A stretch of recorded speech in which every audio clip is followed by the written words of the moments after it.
बिस्मिल्लाहिर्रहमानिर्रहीम। अस्सलाम वालेकुम। होप कि आप सब खैरियत से होंगे। तो first of all congratulations to all दोस्त जिनका वीज़ा इशू हो गया है, बहुत बहुत मुबारक हो। बट स्टिल अभी भी काफ़ी ऐसे स्टूडेंट्स हैं जो अपना वीज़ा प्रोसेस कर रहे हैं और अभी तक उन्होंने अपनी एप्लीकेशन सबमिट नहीं कराई और अपॉइंटमेंट उनको नहीं मिली। तो आज मैं आपको अपना एक्सपीरियंस बताती हूँ कि उधर होता कुछ ऐसा है कि ना, जब आपका केस आ जाता है तो आपने ऑनलाइन एप्लीकेशन सबमिट करानी होती है, वीज़ा की एप्लीकेशन। तो इस तरह से जाना है कि आपने वीएफएस की ग्लोबल वेबसाइट पे जाना है और वहाँ पर एक फ़ॉर्म फिल करने को वो आपसे कहते हैं।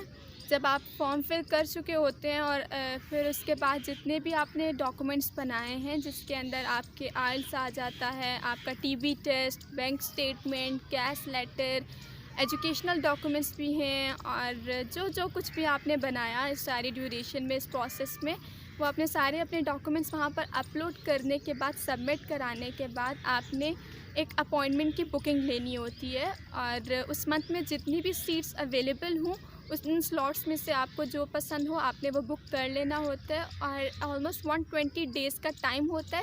इसी टाइम पीरियड में आपने अपनी अपॉइंटमेंट लेनी होती है। इसके बाद आपकी एप्लीकेशन कैंसिल हो जाती है और once you have taken your appointment, आपने उस अपॉइंटमेंट का प्रिंट ज़रूर निकलवाना है, क्योंकि जब आप जाते हैं वीज़ा सेंटर में जेरी वालों के पास, तो वो आपका सिक्योरिटी चेक करते हैं। 15 मिनट्स पहले आपने अपनी अपॉइंटमेंट की टाइम से जाना है, क्योंकि वहाँ पर आपका सिक्योरिटी चेक होता है और उस सिक्योरिटी चेक में वो आपकी अपॉइंटमेंट चेक करते हैं कि आपने बुकिंग ली हुई है आज या नहीं ली हुई।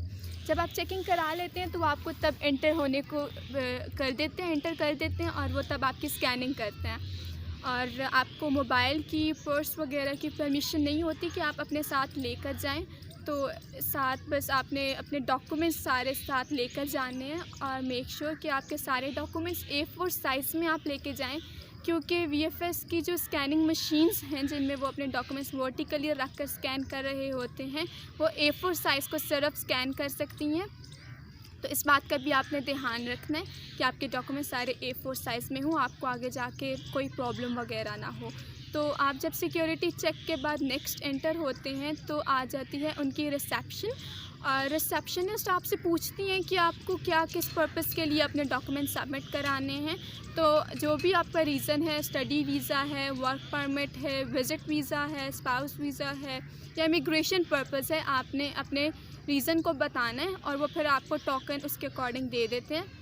और वो कंट्री भी पूछते हैं, क्योंकि वहाँ पे सिर्फ यूके के डॉक्यूमेंट्स या सबमिट नहीं हो रहे होते, वहाँ पे यूएस, ऑस्ट्रेलिया, कनाडा, इन सब कंट्रीज़ के डॉक्यूमेंट्स वीएफएस ही सबमिट करती है और आगे फिर सब वो एम्बेसी को भेज देती है, क्योंकि आपको एम्बेसी ख़ुद नहीं जाना पड़ता, वो आप लोगों को जेरी वाले तक ही कहते हैं, वही आपके डॉक्यूमेंट्स ले लेते हैं सिर्फ। तो जब आप जाते हैं, वो रिसेप्शनिस्ट के पास से अपना उनको बता के टोकन ले चुके होते हैं, तो वो आपको नेक्स्ट एरिया में भेज देते हैं और वहाँ पर वो आपको वेट करने को कहते हैं। जब तक आपका टोकन नंबर अनाउंस नहीं होता, फिर तब तक आपने वेट करना होता है और जब आपको कॉल करें तो आपने जाकर अपने सारे डॉक्यूमेंट्स वहाँ पे स्कैन कराने होते हैं।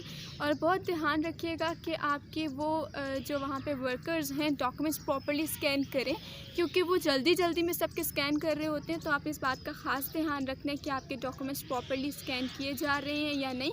अगर आपको लगे कि आपके उन्होंने डॉक्यूमेंट सही से स्कैन नहीं किए तो tell them to do it again, क्योंकि वो 1000 चार्ज ले रहे हैं स्कैन करने के और वो सिर्फ स्कैन करते हैं डॉक्यूमेंट्स को और अपनी फ़ाइल क्रिएट करने के बाद आपको डॉक्यूमेंट्स वापस दे देते हैं और वो ख़ुद डॉक्यूमेंट्स नहीं रखते अपने पास। ऑनलाइन सिस्टम होता है सारा कुछ, बस वो स्कैन करके अपने कंप्यूटर्स में रख लेते हैं।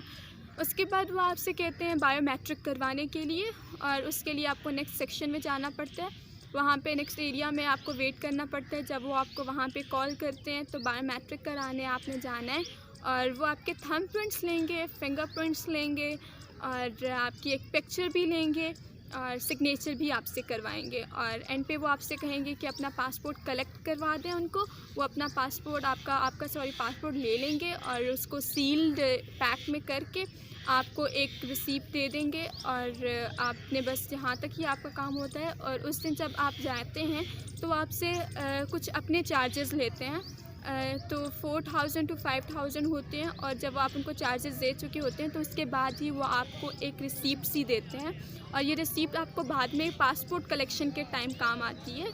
और पासपोर्ट कलेक्शन का किस तरह से सीन होता है कि आज आपने अगर डॉक्यूमेंट सबमिट कराए तो नेक्स्ट 15 वर्किंग डेज़ में आपका डिसीजन आ जाता है, आपको मेल आ जाती है डिसीजन की, वीज़ा की जो भी डिसीजन हुआ होता है। तो उसके बाद आपने उसी दिन, जिस दिन आपको मेल आती है, उसके बाद आपको वेट करना होता है नेक्स्ट, जब तक आपको नेक्स्ट मेल ना आ जाए पासपोर्ट कलेक्शन की, उस टाइम तक आपने वेट करना होता है।